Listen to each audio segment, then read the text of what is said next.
Okay, Shabbat Shalom, everybody.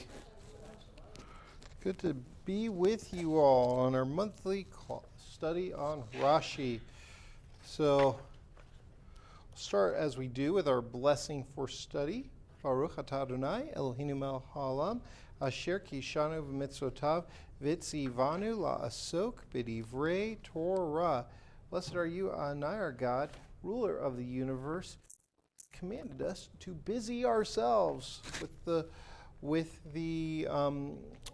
words of Torah. So we have here said Shmini,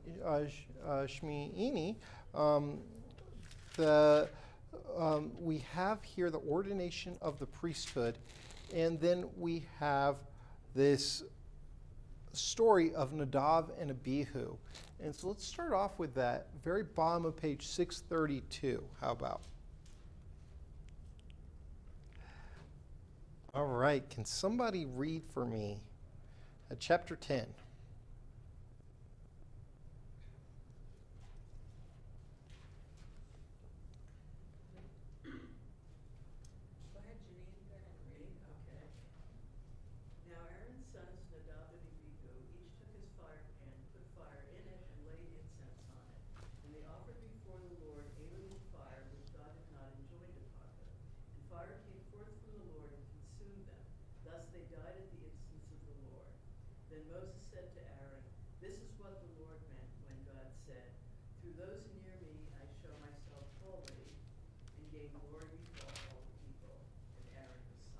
All right, so we have here so far, we have this Nadav and Abihu light this fire that's an alien fire. We don't exactly know what that means, but maybe it's for incense or something like this.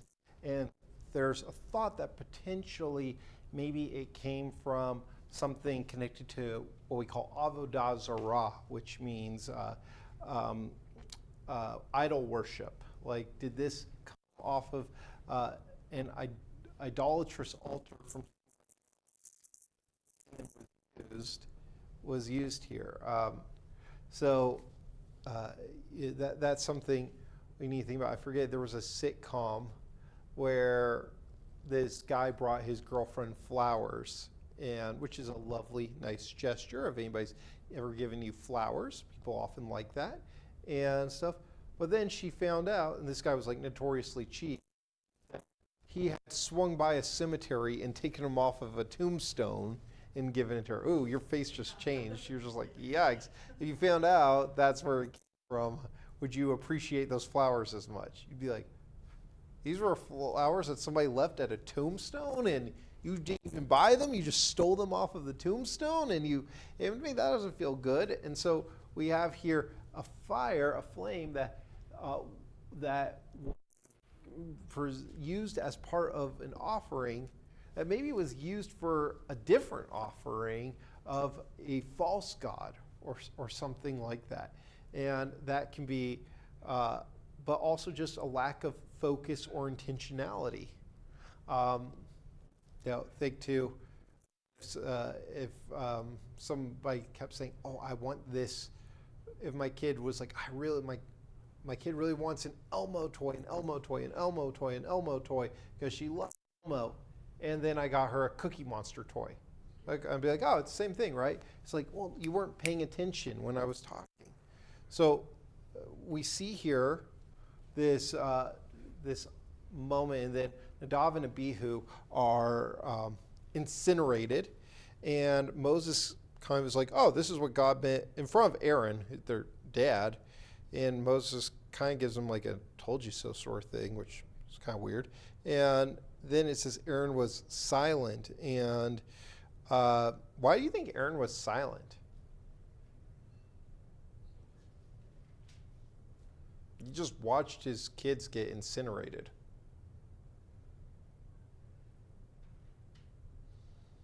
How do you think he's feeling in that moment? How would you feel if your kids just got incinerated in front of you? I wouldn't feel so good. So Aaron sees what happened. He knows his kids did wrong.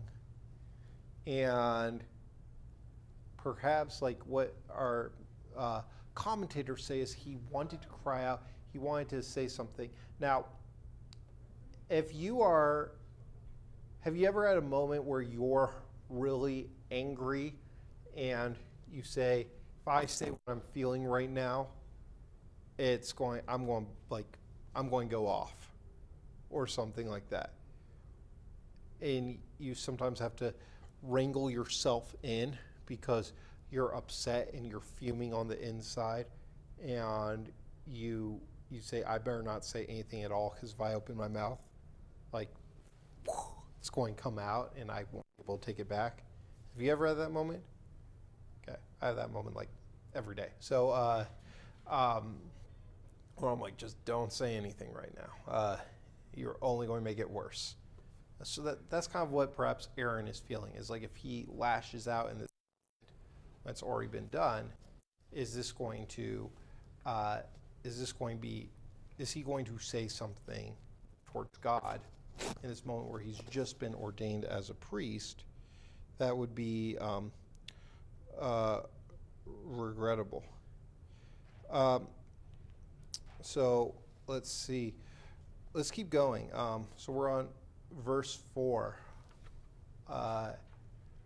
Who wants to read? Page 634. Go ahead. Moses called Mishael and Elzaphan, sons of Uzziel, the uncle of Aaron, and said to them, "Come forward and carry your kinsmen away from the front of the sanctuary to a place outside the camp." They came forward and carried them out of the camp by their tunics, as Moses had ordered.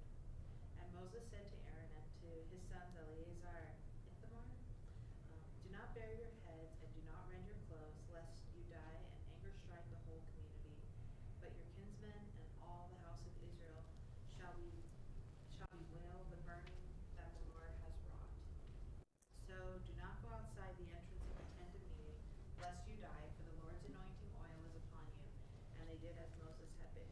So we also see here that Moses is reminding Aaron that you're a leader. Keep it together right now.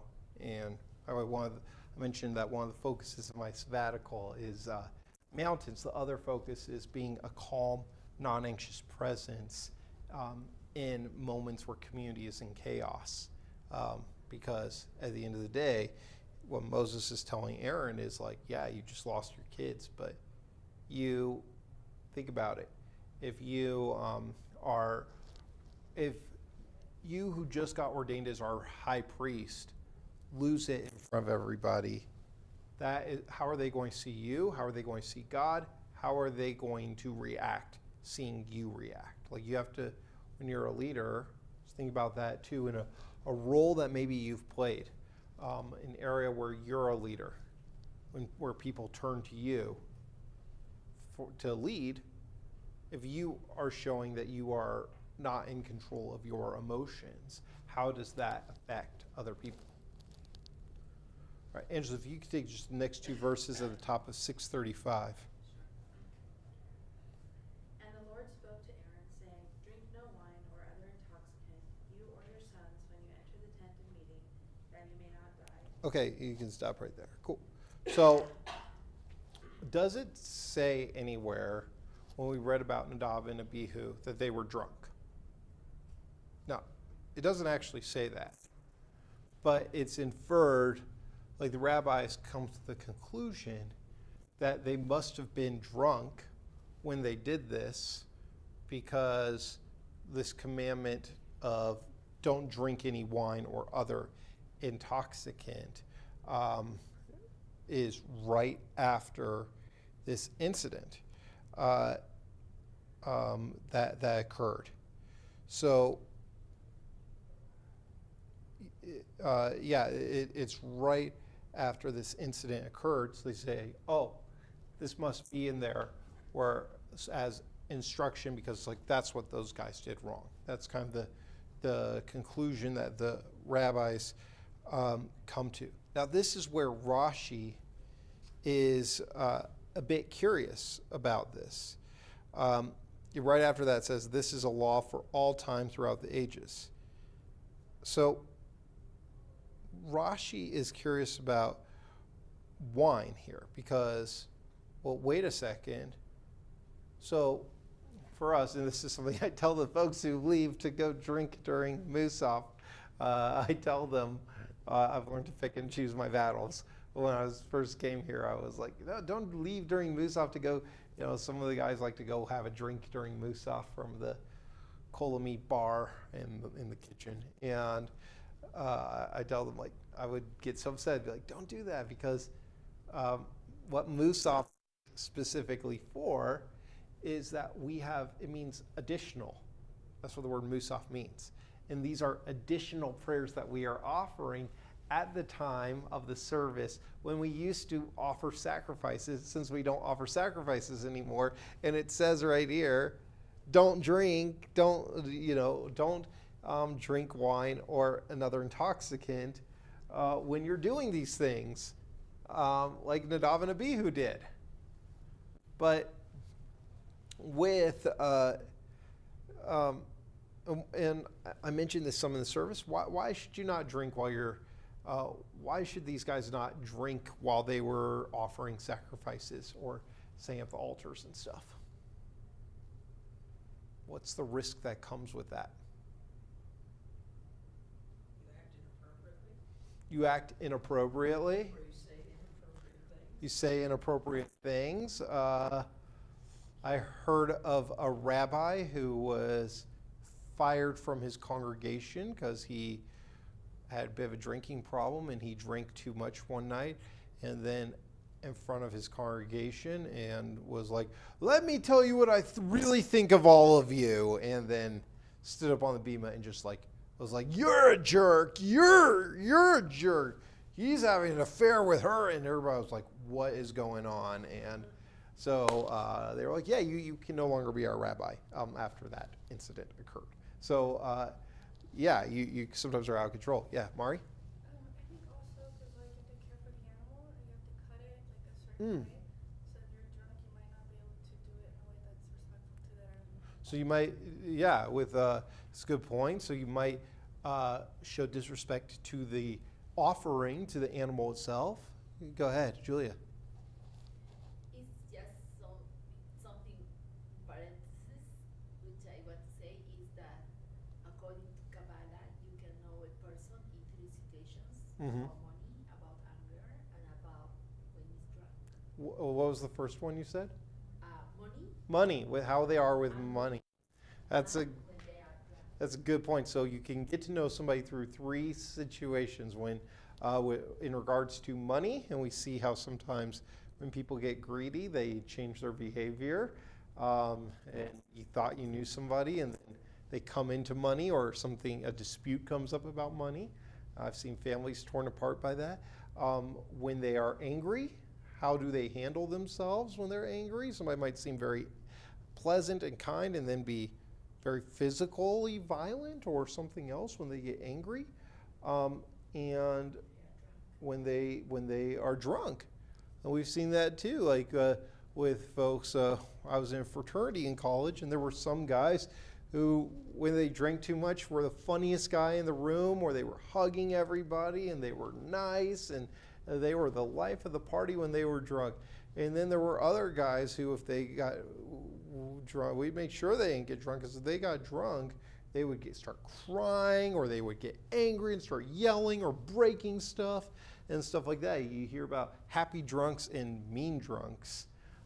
So yeah, that's a good point. So in the there's a midrash after Noah gets drunk, where it talks about how having I forget the order, but it says if you have a little bit to drink, it can relax you. Like, I forget the animal. It gives you comparison to a some sort of animal. And then it says, and if you drink a bit more than that, you can feel like a lion, where you are strong and invincible. But if you drink more than that, you might act like a monkey, where you are making a fool of yourself. And if you drink way too much, you're like a pig wallowing in its own filth. And so there's thoughts about that. But Rashi is curious here about wine. Like one, it talks specifically about wine. And two, how come, well, it's talking about wine, and yet every time we, look, I got some right here.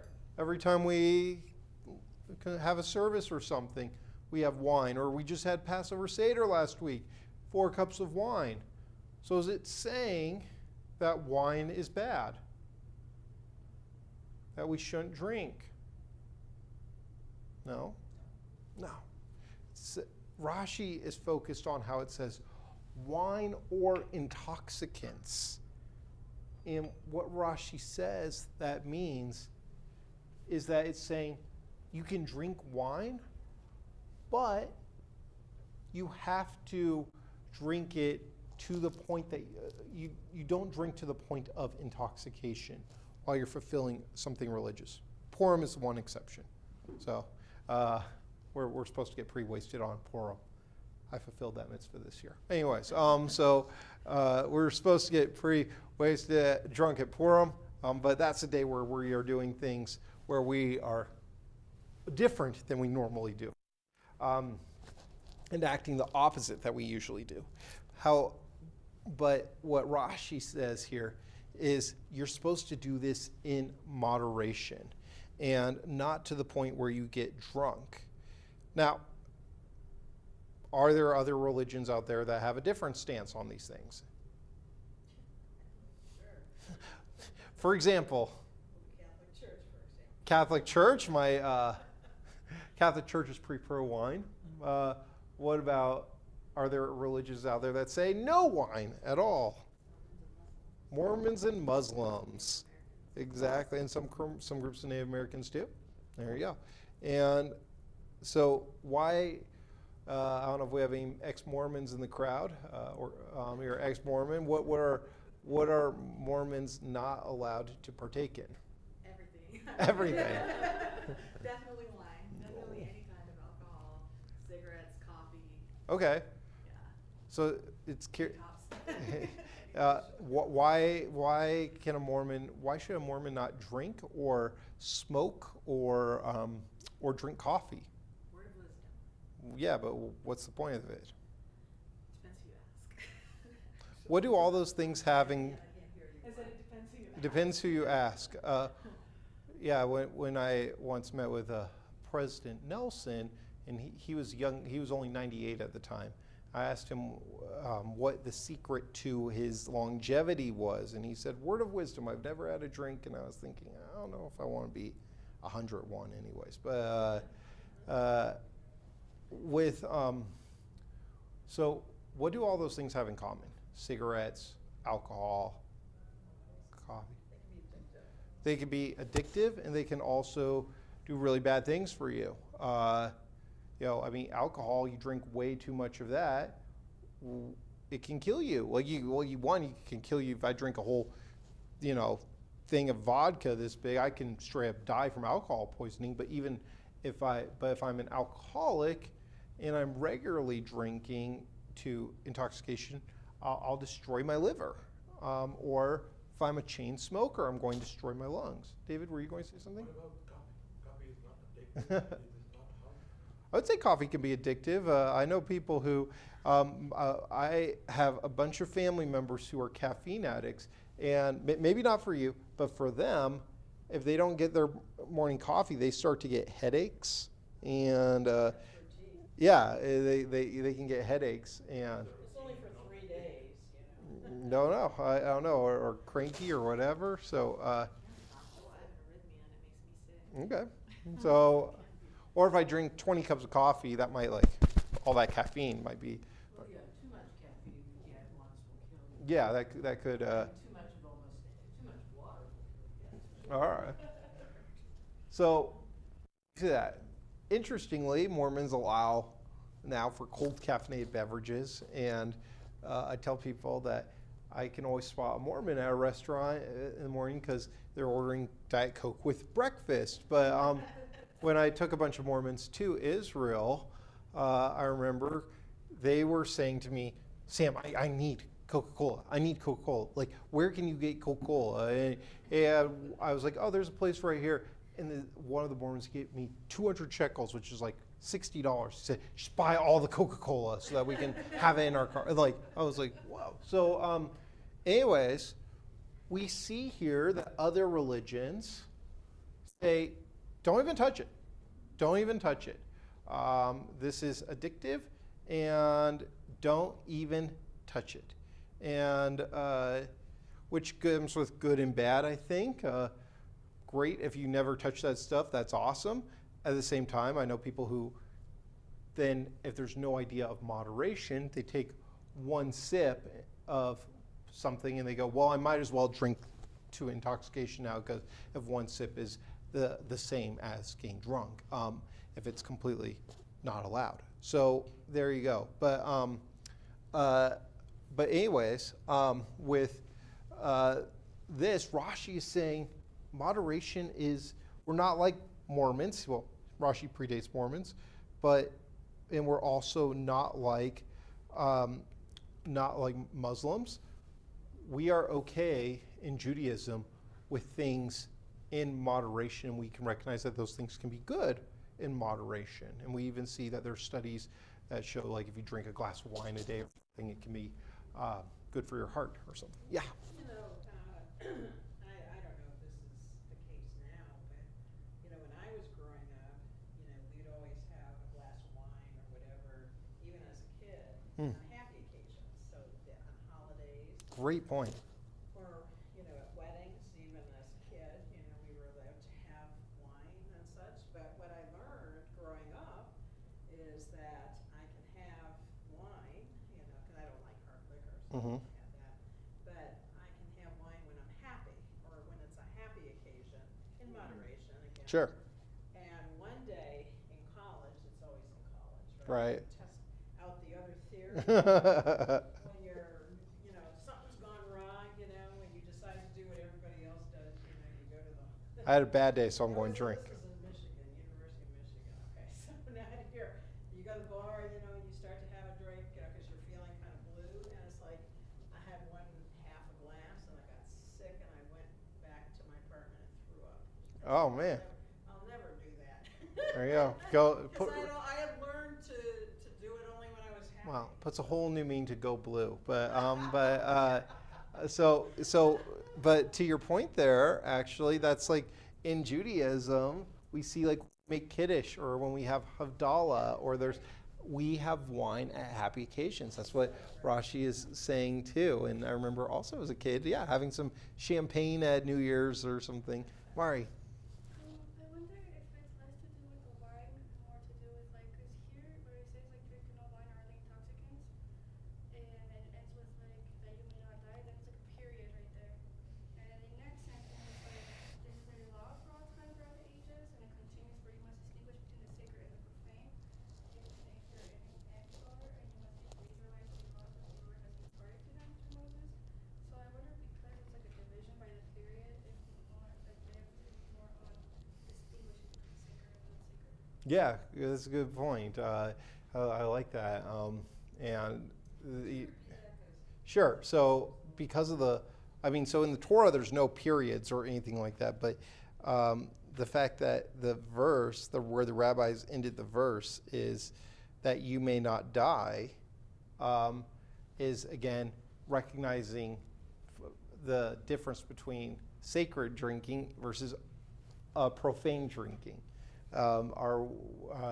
If it's something for kiddush or something great, but if it's like I'm going to get super super drunk, then that could, like we said, that could kill you.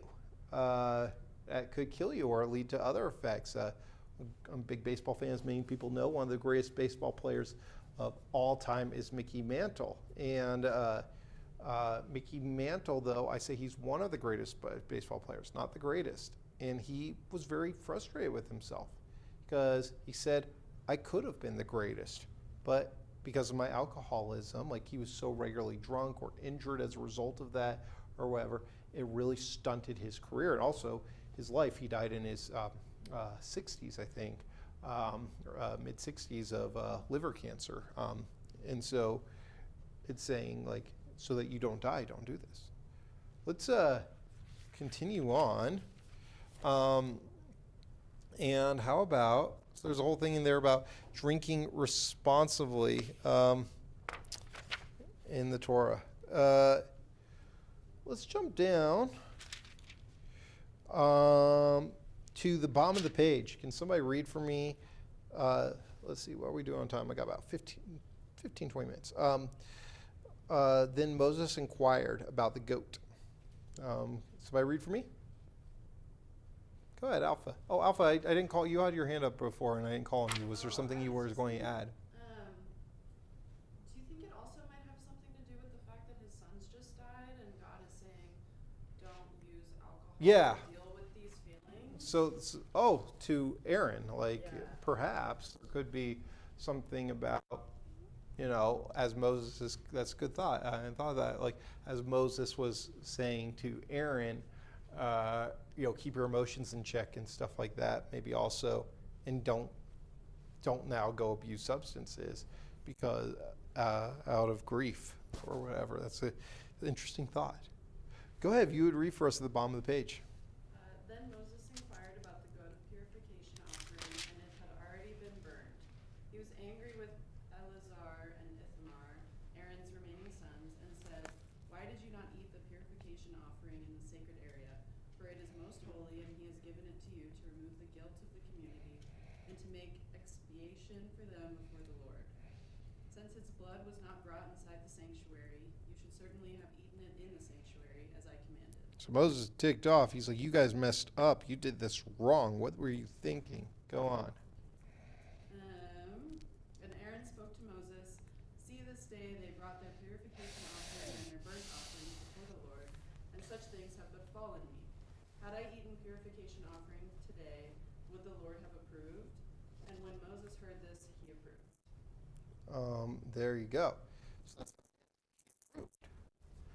and Rashi is curious about this because all of a sudden Moses goes from being so upset, like you guys screwed up here, and you're doing it wrong, and everything. Even though Moses is not in charge of the religious things, that's his brother Aaron, and so maybe Moses might be overstepping here a little bit and trying to micromanage a bit when this is something Aaron's in charge of. And Aaron says, well, here's how it is. And then it says, Moses approved. What does that tell you?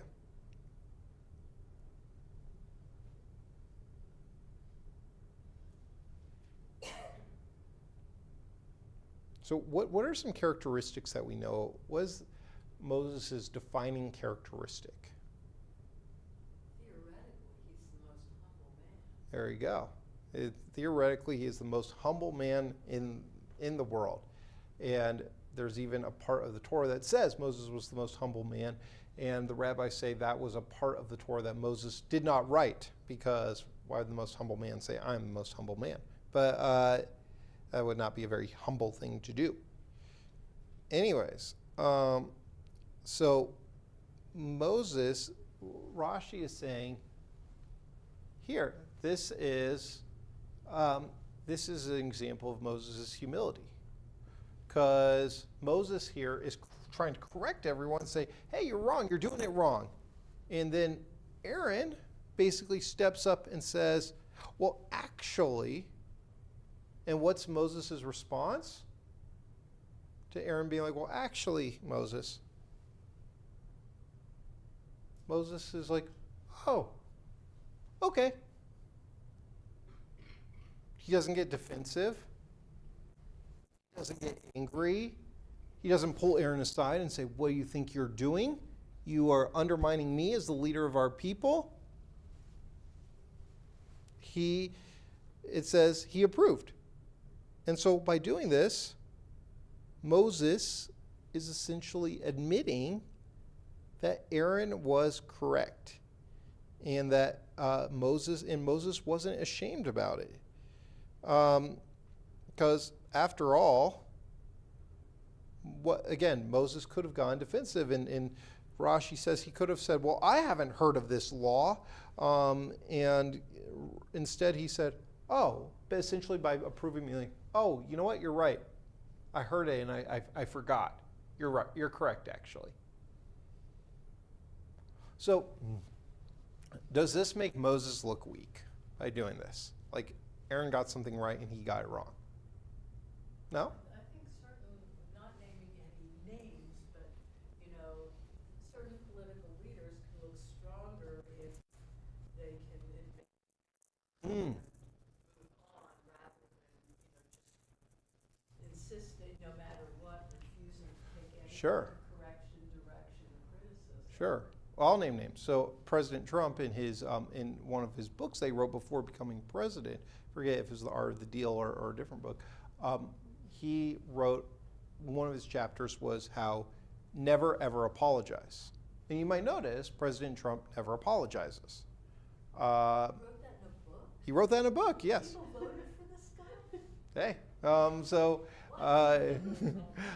so he wrote this in his book, never apologize. And that was something that his mentor, Roy Cohn, told him as well. Like that, when you apologize, you're admitting you made a mistake and it makes you look weak. And so that's something you'll notice is that Trump never apologizes. And even when he's caught on camera, like with Access Hollywood tape, whatever, he first was kind of doing an apology, but then was like, you know what? No, that tape is doctored. That wasn't me, or something like that. Everybody's like, what? And so that is something that's become a defining part of President Trump's personality, and that people have even joked about, is that he won't ever apologize for anything. And you know, I can remember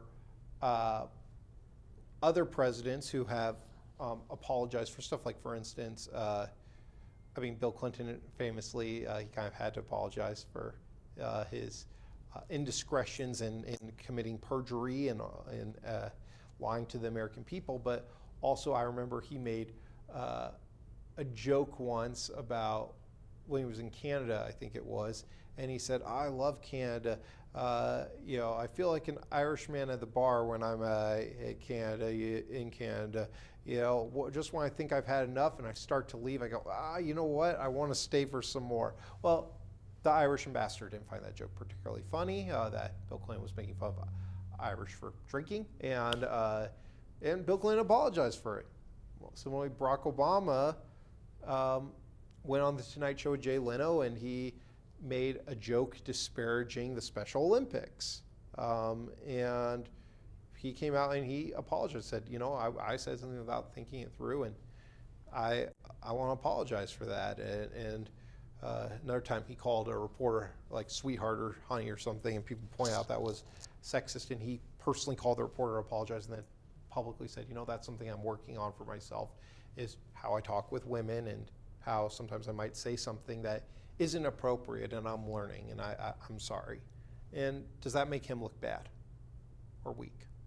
No, it's makes him look human, and hey, he makes mistakes. Remind me, I'm sorry, Andrea, sorry, I totally blanked. Andrea, it's good to see you. Thank you. It's good to be here. I think it's the mark of strength, I think, is to be able to apologize and admit when you've been wrong and take accountability, responsibility for those actions or words or mistakes and rectify them and make restitution for them. That's, in my opinion, that's strength. Thank you, Andrea. Other Yeah. is not. It's actually weakness not be able to apologize, Mhm. make corrections, or bring restitution when restitution is needed. Thank you. Yeah, exactly. And I talked about this in a sermon a couple weeks ago, that John F. Kennedy made a massive mistake in his presidency with the Bay of Pigs invasion, and this was when his approval rating was pretty high. So everybody thought he made this massive blunder. His approval rating is going to tank as a result of this. And it went up the next month. Why? Because the fact that he made a mistake and owned a mistake and stuff like that, it humanized this guy who seemed inhuman, seemed perfect, like looked perfect, talked perfectly, was charismatic, everything. And it humanized him in a way that actually, after making a blunder, made him more likable. It was this fascinating phenomenon. That's always confusing because while that was occurring, it was behind the scenes back channels. They were doing back channel diplomacy to get the Russians to move off. Yeah. They did. So If we maybe knew the whole confused at that story. Well, now that we know what we know, there are a few things we have found out about JFK later on. Where we go? That guy kind of made Bill Clinton look like a choir boy. So, anyways, yeah. So, and by the way, Donald Trump has even joked about himself. I remember in 2016, they said, during a debate, they asked, what would your Secret Service code name be? And he said for himself, humble. And he said nobody would know it's me. So he was even able to self-deprecate there and recognize that that is not one of the tools in his toolbox is humility. But Rashi here is saying this shows Moses as a fantastic leader because it's showing he's able to admit when he was wrong, and he's able to show deference to somebody else and say, you know what, you're right, actually. That shows humility, and that shows strong leadership. Go ahead, David. So, people might not realize that Moses is from Middle East. Yeah. This is a big deal. Because as far as I know, for 5,000 years, no one says sorry. There you go. It's true. People don't. It is a big deal over there. Yeah. And he's saying that maybe that's why Jewish people are different. Maybe. I don't know. Trust me, I know quite a few Jewish people who are not great at apologizing. That's something I could work on myself sometimes. It's we read a book to children on Yom Kippur called there's a children's book for Yom Kippur called The Hardest Word to Say, and the answer, the hardest word to say is sorry. But we do see that there are cultural aspects of that. Actually, yeah. Yasser Arafat, he overplayed his hand in negotiating with the Israelis during Oslo II, and then after that, even though it would have been to the benefit of his people, he did not go back and accept a previous offer from the Israelis, their maximum offer, because he said, if I go back now and agree to something I hadn't, then it will look badly on me, and it will make me look like a weak leader. It will make us look like we lost in this deal. So Multiple times. yeah, multiple times. Gamal Abdel Nasser offered his resignation as president of Egypt after the 6-Day War, and the other leadership of Egypt rejected it because they said, you can't resign, it will make us look weak. Anyways, finally, we have time for one last little Rashi tidbit. This is a fun one. Let's jump to, so what Parshat Shmini ends with is a bunch of kosher laws, including which birds we cannot eat. Talks about how we can't eat mice, can't eat geckos, the land crocodile, the lizard, all these things. But and which bugs we can't eat too. So there you go. But in chapter 11, verse 13, it talks about which birds. It also includes bats because they thought bats were birds, but didn't realize they were mammals. So let's read about which birds we can't eat. All right. Somebody want to read for me about that, verse 13 through 19? I'll take it otherwise. Angela, you want to? Yeah, I can do it again. Okay. Go. 13 through 19. Yeah. The following you shall abominate among the birds. They shall not be eaten. They are an abomination. The eagle, the vulture, and the black vulture, the kite, falcons of every variety, all varieties of raven, the ostrich, the nighthawk, the seagull, hawks of every variety, the little owl, the cormorant, and the great owl, the white owl, the pelican, and the bustard, the stork, herons of every variety, the hoopoe, and the bat. Thank you. Now, when we look at animals lists in the Torah, how do we know that, like, oh, this is for pelican? Like, that's referring to a pelican. A lot of it is kind of guessing and saying, you know what, I think this is referring to this. There's even actually, there's an animal in the Torah that we don't know what it is. And if you go show kids this, if you go and look at the breastplate for I think it's tribe of Judah, but it shows the different tribes. One of the breastplates in our ark has a unicorn on it. And the reason why is because people don't know what that animal is. We don't have a translation for it. We have no clue what they were talking about. And we've said, you know what, it's probably an animal that doesn't exist anymore. And so people have enjoyed telling their children it's a unicorn. Because it might be, who knows? We have no clue what it is. So Rashi is looking at all of these.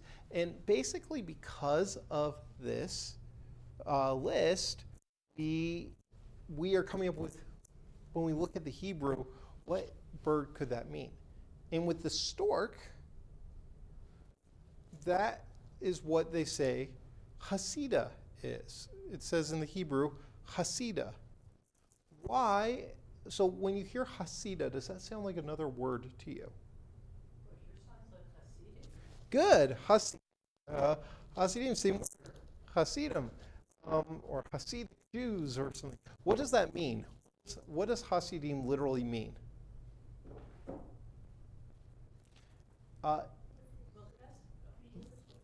Not peace, but chesed chesed. is usually, it's translated as things like loving kindness. Yeah, giving you Hasidim, acts of loving kindness. It means compassion, basically, or it means kindness. And so Hasidah, literally, Rashi said this has to be the stork. Now, why? Now, we know where this myth came from, but a stork is the bird that brings a baby and stuff. But that's not what Rashi is referring to. Storks, I don't expect anybody to know this. I didn't know this until I read Rashi's commentary. But storks are unique among birds because they share with one another. If they catch a fish or something, they'll share it with other storks.